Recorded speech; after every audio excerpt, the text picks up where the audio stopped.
Дорогие мои подписчики, с вами Полина. Без работы тяжело, но мы трудностей не боимся. Опять миссия невыполнима.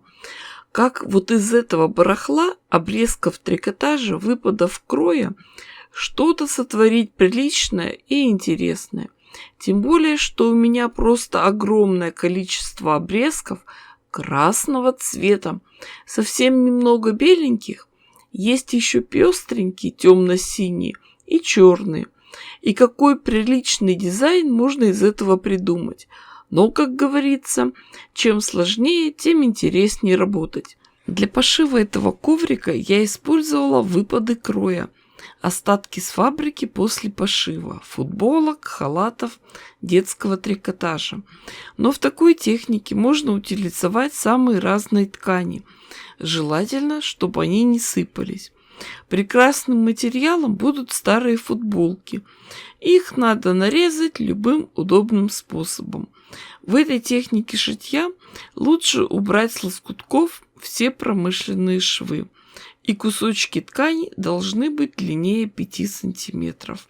Ширину кусочков вы будете определять сами. Приготовила я основу. Это плотная синтетика.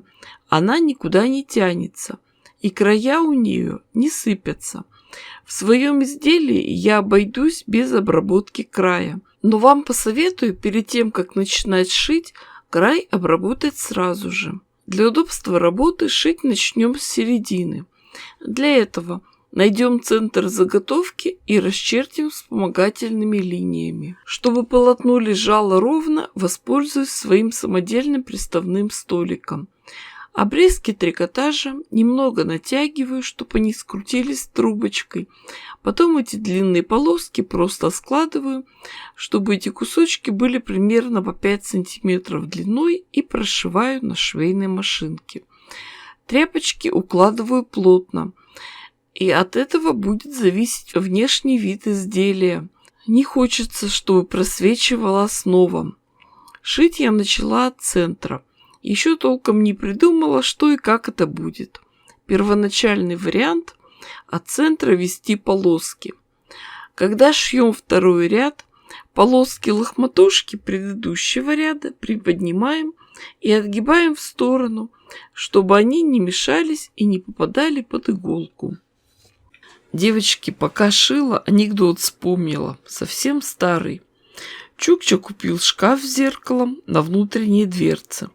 Открывает его и кричит жене: «Жена, смотри, брат приехал!» Жена подходит и говорит: «О, и старуха какая-то с ним!» А еще мне нравится анекдот, когда грузин приезжает в Москву, садится в такси и просит отвезти его в магазин «Принцип». Таксист: «Я не знаю такого магазина». А грузин объясняет: «А мне сказали, что в Москве ничего нет, но в принципе все можно купить». Да, девочки, вы правы. У каждой эпохи свой юмор. Современным людям он непонятный. И когда я сама вспоминаю вот эти старые советские анекдоты, знаете, вот действительно такая ностальгия накатывает по тем временам, по юности, по детству, когда мы смеялись над такими шутками.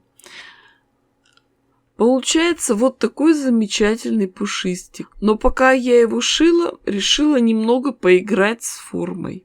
Рисуем контур детали, будем ее заполнять. Как повяжешь галстук, береги его. Он ведь с нашим знаменем цвета одного. Эх, надену сарафан в красную горошину. Отвяжися все плохое, привяжись хорошее. Сердце, тебе не хочется покоя. Для контраста обошьем его кусочками белых трикотажных обрезков. Все нашивала плотно. Получается очень интересная фактура. Девочки, вы все у меня девочки. Тут увидела очень интересный факт. Возраст населения согласно ВОЗ, Всемирной организации здравоохранения. 18-44 – это молодежь. От 45 до 59 средневозрастная молодежь. 60-74 очень опытная молодежь. С 75 до 90 удрученная жизненным опытом молодежь. От 90 очень счастливая старость. После белого ряда шьем ряд красный. Здесь у меня в работе уже полоски трикотажа. Я их сворачивала вдвое, натягивала и прошивала. И так получалось, что в некоторых местах у меня была петелька, а в некоторых торчащие трубочки. Дорогие мои девочки и мальчики, огромное вам спасибо за вашу поддержку, за ваше внимание, лайки и комментарии, за то, что делитесь моими видео в соцсетях, за финансовую спонсорскую поддержку канала. Благодаря вам я приобрела новый микрофон. Надеюсь, что сейчас качество звука будет лучше. Вы мне в комментариях напишите, пожалуйста, заметна ли разница. После этого перешла на другой цвет. Здесь обрезки трикотажа были немного длиннее, и я не стала их резать, а просто свернула змейкой и прошила. Сами видите, какое красивое сердце у меня получилось. Планировала сделать из него коврик, по утрам босыми ногами вставать. Ну, в общем, я встала и пошла готовить новый мастер-класс. А вы подписывайтесь на канал, пишите комментарии, ставьте классы. С вами была Полина. Всем пока-пока. Всех люблю, всех целую. До новых встреч!